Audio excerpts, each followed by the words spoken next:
Police के द्वारा जानबूझकर निर्दोष लोगों पर गोलियां चलाई गई, अनेकों राउंड, सैकड़ों राउंड फायर हुए, 8 लोगों को गोलियां लगी। अनुराग कुमार का 17 साल का एक नौजवान, उसके सर में गोली मारकर उसका भेजा उड़ा दिया गया। ये भाजपाई षड्यंत्र है मुंगेर में। ये षड्यंत्र जदयू का षड्यंत्र है। जदयू और भाजपाई षड्यंत्र को बेनकाब होना चाहिए, हम सहमत हैं। और उसके लिए पहला कदम ये होगा कि नीतीश बाबू और सुशील मोदी जी को बर्खास्त किया जाए। कि अफसरशाही जो है, जो बाबू लोग हैं, वो सर चढ़कर बोल रहे हैं। अफसरशाही, भ्रष्ट अफसरशाही ने अपना जिस प्रकार से जाल फैला रखा है, बिहार का गरीब, पिछड़ा, साधारण सामान्य वर्ग का व्यक्ति आज कुचल गया है। नमस्कार, आप देख रहे हैं रिपब्लिकन न्यूज़ और मैं हूं शिवम कुमार। बिहार चुनाव से ठीक पहले मुंगेर गोलीकांड इन दिनों काफ़ी चर्चाओं का विषय बना हुआ है। विपक्षी पार्टी जितनी भी हैं वो लगातार नीतीश सरकार पर हमलावर है। नेता प्रतिपक्ष तेजस्वी यादव हो या चिराग पासवान, सभी कोई नीतीश कुमार को घेरने में लगा हुआ है। वहीं आपको बता दें कि नीतीश कुमार की तुलना जनरल डायर से भी कर दी गई है। आपको जैसा कि पता होगा कि विसर्जन के दिन मुंगेर में मां की प्रतिमा की विसर्जन के लिए लोग निकल रहे थे। इसी बीच पुलिस के द्वारा लाठियां उन पर बरसाई गई। जब वो नहीं माने तो पुलिस के द्वारा कई राउंड फायरिंग भी की गई। इसी बीच एक गोली जो है एक युवक को जाकर लगती है और उस युवक की मौके पर ही मौत हो जाती है।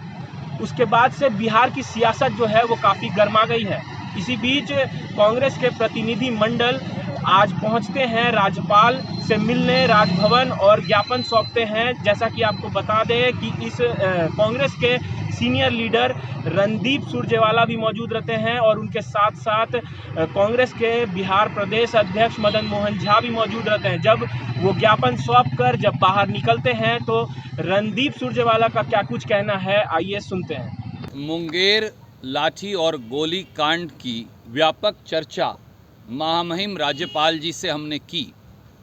प्रदेश कांग्रेस कमेटी के अध्यक्ष मदन मोहन झा साहब ने, मेरे सहयोगी पवन खेड़ा जी ने, संजीव जी ने और हमने महामहिम राज्यपाल जी को ये बताया कि कैसे 72 घंटे तक मुंगेर में हिंसा का नंगा नाच हुआ और नीतीश सरकार आंखें मूंदे सोई रही, संलिप्त रही।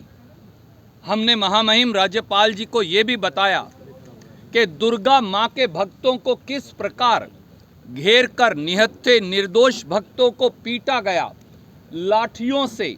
शायद जानवरों को भी ऐसे कभी किसी ने नहीं मारा होगा जैसे दुर्गा माँ के भक्तों को मारा, जो मूर्ति विसर्जन करने आए थे, केवल यही चाहते थे। उनका कसूर क्या था?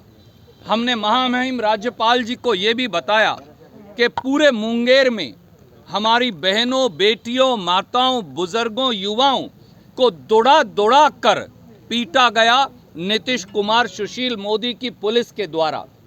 और उसके बाद पुलिस के द्वारा जानबूझकर निर्दोष लोगों पर गोलियां चलाई गई, अनेकों राउंड, सैकड़ों राउंड फायर हुए, 8 लोगों को गोलियां लगी। अनुराग कुमार का 17 साल का एक नौजवान, उसके सर में गोली मारकर उसका भेजा उड़ा दिया गया। हमने राज्यपाल जी को बाकायदा समाचार पत्रों की कर्तनों के साथ साथ सीआईएसएफ की ईमेल भी दिखाई और बताया कि किस प्रकार से अब ये साफ है कि जिन 8 लोगों को गोलियां लगी उनके खोल इंसास राइफल के हैं जो पुलिस द्वारा फायर की गई। ये भी बताया कि पुलिस की इंटरनल ईमेल में अब ये साफ है कि जानबूझकर निहत्थे और निर्दोष दुर्गा माँ के भक्तों से मुंगेर की धरती को उनके खून से लाल कर दिया नीतीश कुमार जी और सुशील मोदी जी ने।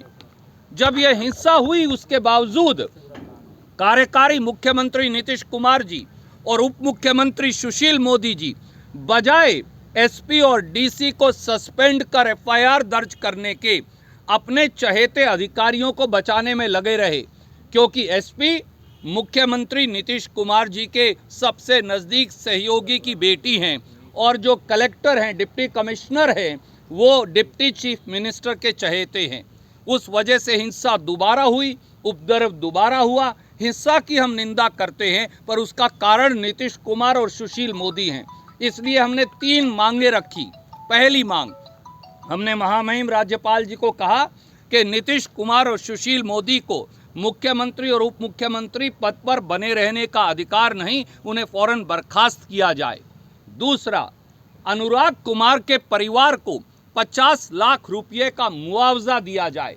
हमने राज्यपाल जी से ये भी कहा कि आपको चुनाव आयोग से पूछने की ज़रूरत नहीं, आप अपने डिस्क्रिशनरी फंड से भी ये पैसा दे सकते हैं। तीसरा, जो अधिकारी हैं, पुलिस के अधिकारी हैं, प्रशासन के अधिकारी हैं, उनको सस्पेंड कर उनके खिलाफ एफआईआर दर्ज की जाए और एक निष्पक्ष इंक्वायरी की जाए ताकि दूध का दूध, पानी का पानी सामने आ सके।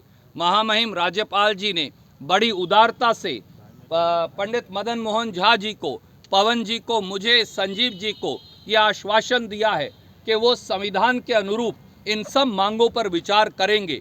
हमने विशेष तौर से अनुराग के परिवार को, वो जो 8 लोग जिन्हें गोलियां लगी हैं, उनको मुआवजे की जो बात कही है तरीके से उस पर विचार करेंगे और अधिकारियों के खिलाफ प्रशासनिक और अनुशासनिक कार्रवाई के लिए भी विचार करेंगे। कोई प्रश्न आप पूछना चाहें तो स्वागत है। जांच के लिए सर कैसे अधिकारियों की मांग थी, क्योंकि एक आईपीएस से जुड़ा हुआ मामला वो झूठ बोल रही थी। देखिए, इसमें न्यायिक जांच के अलावा और कोई रास्ता नहीं, जैसा तेजस्वी जी ने और हमने पहले भी कहा था। हाई कोर्ट के सिटिंग जज से ही जांच होगी, पर उससे पहले इन अधिकारियों पर एफआईआर दर्ज हो, एसपी और कलेक्टर सस्पेंड किए जाएं। ये सरकार के अधिकार क्षेत्र में है। नीतीश कुमार जी और सुशील मोदी जी एसपी और कलेक्टर को बचा क्यों रहे हैं? वो मुंगेर की जनता के साथ हैं, वो माँ के भक्तों के साथ हैं, वो दुर्गा माता का विसर्जन, मूर्ति विसर्जन कर रहे भक्तों के साथ हैं, बिहार के साथ हैं, या आईएएस आईपीएस अधिकारियों के साथ हैं। 15 साल से इस प्रांत का जो शासन नष्ट हुआ है वो इसीलिए है कि अफसरशाही जो है, जो बाबू लोग हैं, वो सर चढ़कर बोल रहे हैं। अफसरशाही, भ्रष्ट अफसरशाही ने अपना जिस प्रकार से जाल फैला रखा है, बिहार का गरीब, पिछड़ा, साधारण सामान्य वर्ग का व्यक्ति आज कुचल गया है। आज भी नीतीश बाबू और सुशील मोदी जी उन्हें बचा रहे हैं बजाय मुंगेर के साथ न्याय करने के। सर, बीजेपी के कुछ नेता कह रहे हैं कॉन्स्पिरेसी है सर, जो भी हुआ मुंगेर में। ये मैं इससे सहमत हूँ। ये भाजपाई षड्यंत्र है मुंगेर में। ये षड्यंत्र जदयू का षड्यंत्र है। जदयू और भाजपाई षड्यंत्र को बेनकाब होना चाहिए, हम सहमत हैं। और उसके लिए पहला कदम ये होगा कि नीतीश बाबू और सुशील मोदी जी को बर्खास्त किया जाए। रिपब्लिकन न्यूज से जुड़ने के लिए सब्सक्राइब बटन दबाकर चैनल को सब्सक्राइब करें। नोटिफिकेशन प्राप्त करने के लिए यहाँ बेल को दबाएं। वीडियो अच्छा लगे तो लाइक करें और दोस्तों के साथ शेयर करना ना भूलें।